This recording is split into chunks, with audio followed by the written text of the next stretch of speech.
welcome to the CNBC-TV18 Newsmaker. I'm Shereen Bhan. Prime Minister Modi stressed that the universal sense of oneness will guide India as it formally took over the reins of the presidency of the G-20, a bloc of the world's richest economies, for the next 1 year. India will hold around 200 events across 55 cities during its tenure. Its tenure will culminate into the annual summit of G20 leaders in September next year. Speaking at an event today, External Affairs Minister S. Jaishankar said G20 will make the world more India-ready and also India more world-ready. The Information and Broadcasting Secretary Apurv Chandra, speaking to CNBC-TV18, said that events across multiple cities will give India an opportunity to showcase its tourism potential and much more. Well, joining me now is the man who is spearheading India's efforts of organizing the G20 events. I'm joined by Amitabh Kant, India's G20 Sherpa. Mr. Kant, many thanks for joining us here on CNBC-TV18. The Prime Minister has written an op-ed this morning, which has been published across all newspapers, talking us through what India has planned as far as the G20 is concerned. Before I address the specifics, Mr. Kant, I want to understand, and I'm sure many of our viewers want to understand as well, the execution challenge starts from today, the 1st of December, when we have assumed the presidency of the G20. But the planning phase has been on for months now. Take us through the man-hours spent already on being able to get to this point. Okay. So, Shereen, first and foremost, when you take over the presidency of G20, you are dealing with a grouping which accounts for about 85% of the global GDP and about 78% of the global trade. So it's a huge responsibility. The Prime Minister wants India's presidency, as he's written in today's editorial in most papers, to be very action-oriented. He wants it to be very ambitious. He wants it to be very decisive. And more than anything else, he wants India to be very different from other countries, and he wants to leave the stamp of India, the India narrative during India's presidency. There are various challenges which India is confronted with. There's the geopolitical challenge. There is global supply chain disruption, the global debt. There is a vast number of people, 200 million people have gone below poverty line post-COVID, 100 million people have lost their jobs. And therefore, when leaders of G20, and that's important to understand, that one bit is that we do a lot of work through working groups, finance tracks, engagement groups, but when the leaders of G20 meet and they interact on September 9th and 10th here, this will be the biggest grouping of leaders ever held. There will be our invitees, there will be international organizations, so there will be 43 leaders from all over the world. This will be the biggest gathering of leaders here. They will carry the responsibility of actually leading the world on behalf of the citizens of the world. So they'll carry a huge amount of responsibility. And as Sherpa, the Sherpa is supposed to take the leader right on top of the peak of the Mount Everest. So the challenge there is that how do we make this very action-oriented?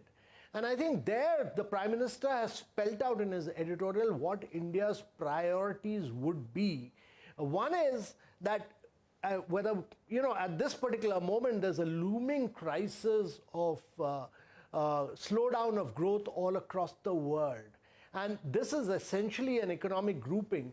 So how do we accelerate the pace of inclusive, resilient, sustainable growth will be a key challenge before the leaders of the world. The second key challenge to my mind will be that vast segments of the population have been impacted by education, health, due to post-COVID era, the Sustainable Development Goals. We will be midway through the 2030 action plan. Instead of progressing, we have actually regressed. And therefore, how do you accelerate the pace of this lifting people above the poverty line will be a central issue. Thirdly, I think to my mind, if you want to lift people above the poverty line, if you want to make a big difference, then you have to use technology to leapfrog, and therefore digital transformation, whether the model which India has built up of digital public infrastructure that is allowing rail tracks to be built on top of which the private sector has innovated. The model of open source, open APIs, interoperability, can this be replicated across many other countries of the world, and can India provide that model? Fourthly, I think the Prime Minister is very clear that health, India has a unique model. India is the pharmacy of the world. India is the vaccine capital of the world. It has provided vaccines through Vaccine Maitri. So how do we accelerate the Indian model, which is integrated wellness, Ayurveda, and yoga, etc.? Can this model of can assist the rest of the world? And when we do this, and we want to accelerate the pace of climate action and climate finance, which the developed world had committed to in 2009 at Copenhagen, which it has not lived up to. How do you push that agenda? And as a consequence of that, the reforms of multilateral institutions, they were built in the post-Bretton Woods, post-World War II period. Can we reform these institutions which India has been pursuing for a long time? And lastly, the PM has emphasized in his Bali speech very strongly that women constitute more than 50% of India's population, and so in the world as well. So if how do you can't grow at rapid pace till women-led development, and he's used the word women-led development, and therefore how do you bring in greater level of leadership? How do you bring in greater financial inclusion? How do you improve health, education outcomes, learning outcomes for them? And how do you put them into positions of authority and power? And that will be a very critical issue to deal with. So these are the broad priorities which India will deal with. There are many other priorities in the working group of Sherpas. Each working group, there are 13 working groups of Sherpas, there are 8 working groups, 8 finance track issues, there are about 12 engagement groups. All of us converge, integrate to take some of these priorities forward.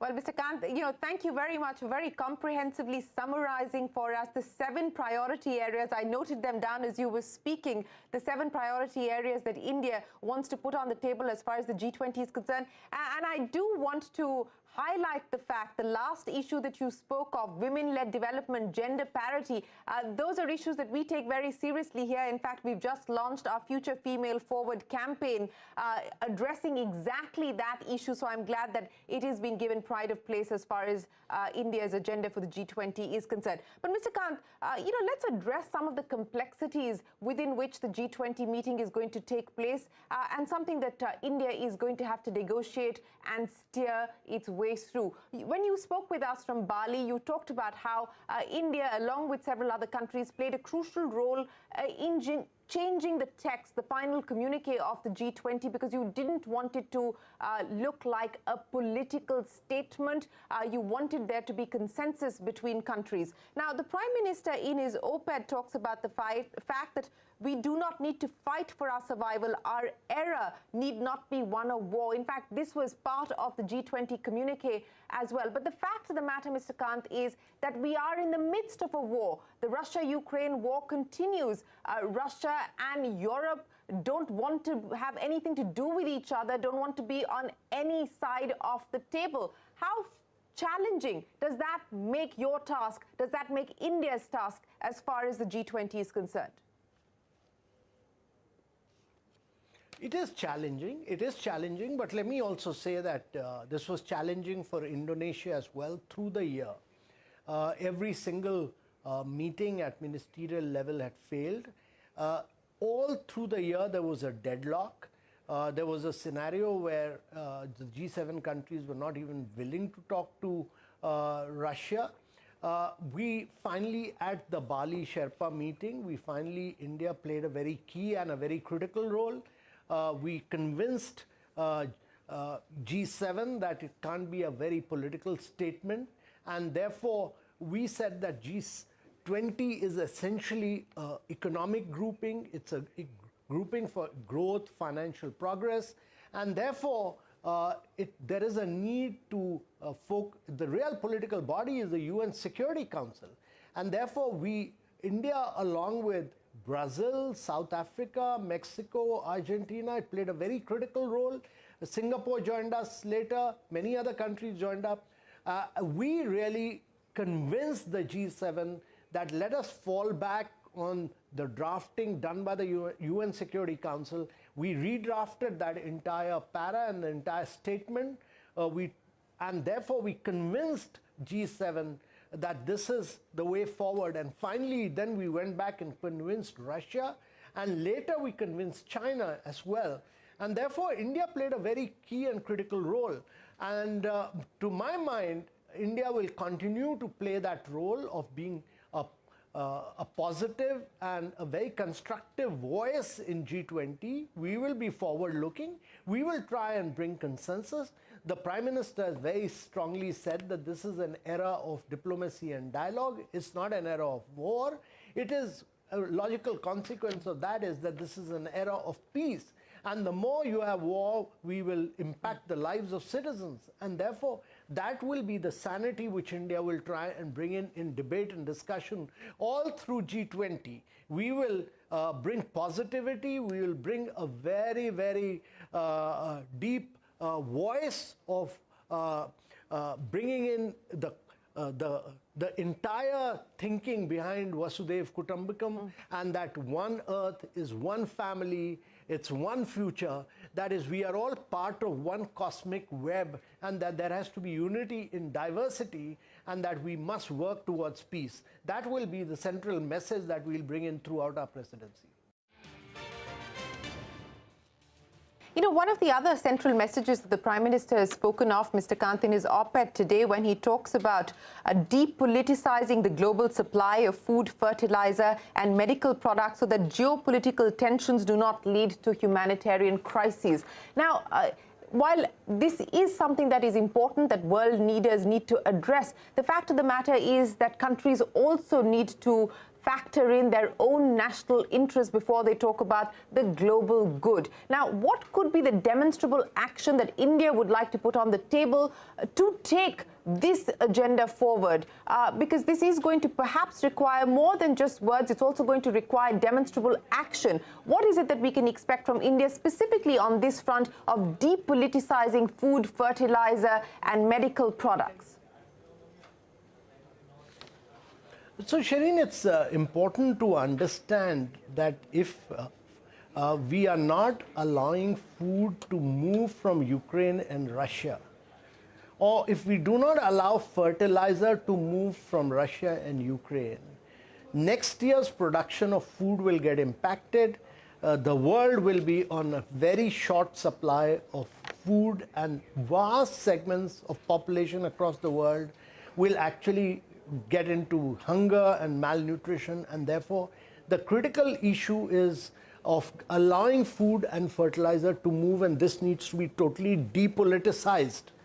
Thirdly, it's important to understand that large number of countries are dependent on energy supply, gas supplies from Russia. And if you stop supplies from there, then logical consequence of that would be that manufacturing will get affected, entire global supply chains will get affected, and therefore it will lead to huge escalation of costs in manufacturing. So while there is geopolitical tension, we need to ensure that food, fertilizer and energy gets totally depoliticized. Complete sanctions on this will actually lead to escalation of prices, and that in turn, in case food and fertilizer are not able to move, will really impact vast number of people. So if you look at the Bali Summit Declaration, it actually everybody sat together and welcomed several moves, including the one by the United Nations, including the one by Turkey, including the one by UAE, so that we could allow all these things to move. And I honestly feel that you will have much action on this in the coming days, and you will see many of these things getting depoliticized despite the geographical tension. And it's necessary to do that. And the Prime Minister in his editorial has spoken about it at a philosophical level, elevating himself far beyond any other leader to bring these issues center stage, because these are issues which are really concerning the citizens of the world. He is talking about a human-centric approach to development. He's saying that irrespective of power politics, irrespective of geopolitics, we must be able to elevate ourselves as leaders to lead this world. Mr. Kant, you spoke about some of the breakthroughs that we have seen to ensure that the kind of disruptions that we saw on account of the Russia-Ukraine war, whether we talk about food or fertilizer, some of that pain is reduced. And, that Turkey deal that you spoke of to allow the movement of grain between Russia and Ukraine, do you believe that today, given the impact that we are seeing, not just on citizens in Russia and Ukraine, but the impact of this around the world, that there is now space opening up for further movement on perhaps reviewing some of the sanctions that are in place? See, it's important that to understand that sanctions also lead to a huge impact on supply of some of the essential goods and commodities, and therefore there have to be certain principles of sanction, and those principles of sanctions must apply in all moments of crisis, especially in moments of geopolitical crisis of this nature, because sanctions impact citizens across the country, particularly when they relate to sanctions on food, fuel and fertilizer. Now, there is a challenge on both sides of the geopolitical tension. It's the challenge as far as G7 is concerned. There's a challenge as far as Russia is concerned. So we need to debate and discuss these issues very, very carefully. These were discussed and debated at great length at the G7. And I think at the first Sherpa track meeting, which is being held in Udaipur, these issues will again be brought center stage to take them forward. Many of these issues are not economic in nature, but they have a deep implication on the economy. I mean, to say that these are G20 is not an economic, is not a forum for discussing issues of security, but issues, when you have a security issue of this nature, it has deep implications on economy. And therefore, when it has deep implications for economy, it's making certain countries totally cost, their competitiveness as manufacturing nation is getting impacted. There's huge implication on the lives of citizens. So many of these issues will come up for huge debate and discussion in the coming months during India's presidency. Mr. Kant, one of the other important aspects that I want to touch upon, and that links back to the two priority areas that you spoke of, the challenge of a slowdown in growth, the challenge of returning to the path of forward movement as far as achieving the SDGs are concerned, particularly on poverty alleviation, the debt crisis that the world is currently faced with. The finance track, that is also going to take place in December in Bangalore. What is going to be the priority on that front? So I think there are a couple of issues which are very critical, irrespective of whether it's the Sherpa track, where the development working group discusses most of these issues, and whether it's the finance track issues. And in India's case, we'll converge on several of these issues together. First and foremost, to my mind, finance track has to really think deeply on accelerating the pace of inclusive and resilient growth for the global economy, because without growth, you are not able to lift up these people. Secondly, I think there's a need for a very concerted action plan on revitalizing, as the United Nations Secretary General has said, that the responsibility for everyone is really to lift back people who've gone behind in the poverty race due to COVID. And that means that instead of focusing on every aspect of this sustainable development goals, can we focus on a few areas and really push for a concerted action on them, particularly education, health, nutrition. These are key areas.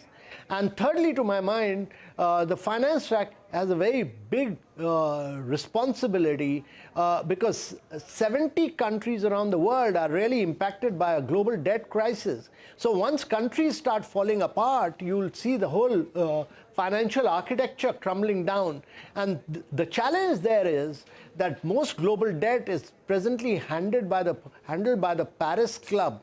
Now, the Paris Club used to provide a lot of lending to developing countries, Franco companies at one point of time, but in the last few years, China has given a huge amount of debt to these countries. And therefore, it can't be that IMF provides a package like it has done in Sri Lanka, which goes to really pay the Chinese debt, which in several cases has been termed as opaque and non-transparent. So the China, IMF, and the private sector, all three need to sit together and work out a complete comprehensive package for these countries, and then provide that this package will be implemented across the board.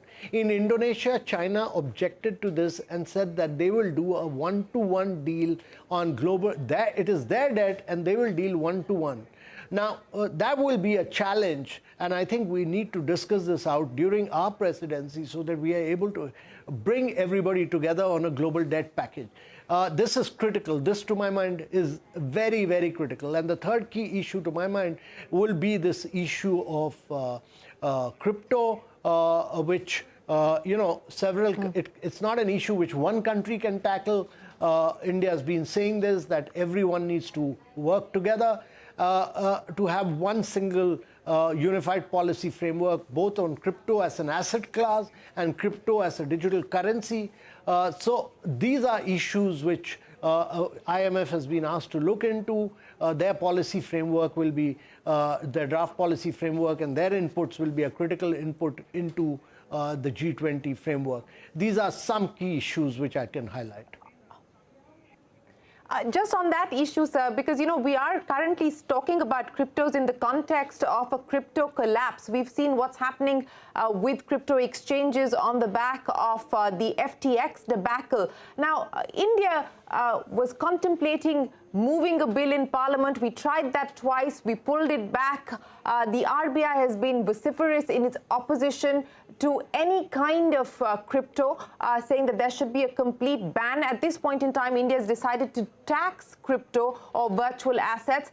What is our position likely to be on this, given now the current global experience, as well as the position of the Reserve Bank and what we have heard from other G20 members? What is the position that India is likely to take on cryptos? So, Shereen, this is an issue which is discussed in the finance track, but there are two components to the crypto issue. One is crypto as a currency. Crypto as a currency, the Reserve Bank of India is fully right that they are working on a digital currency. You can't use crypto as a currency. That's one aspect of it, and therefore they are very, very firm on the view that don't allow crypto to be used as a currency. But then there is the other issue of crypto as an asset class. Now, crypto as an asset class is something which the government has not yet taken. The earlier issues were struck down by the Supreme Court, and then crypto as an asset class is something where the policy framework is still evolving. And what the government of India has really said is that you need a unified policy across the globe. And that policy framework needs to be drafted by a body like IMF. I think the IMF is doing work on this. And once that would be subjected to discussion during the G20 discussions. Mr. Kant, always a pleasure. Appreciate you joining us here today to take us through the priorities that India intends to focus on as it assumes the presidency of the G20. We wish you the very best of luck and appreciate your time this evening. That's Amitabh Kant, India's G20 Sherpa, taking us through what the agenda is going to be. Remember, the execution starts today. With that, it is time for us to wrap up this edition of the Newsmaker. Thanks for watching. Stay tuned. The news continues.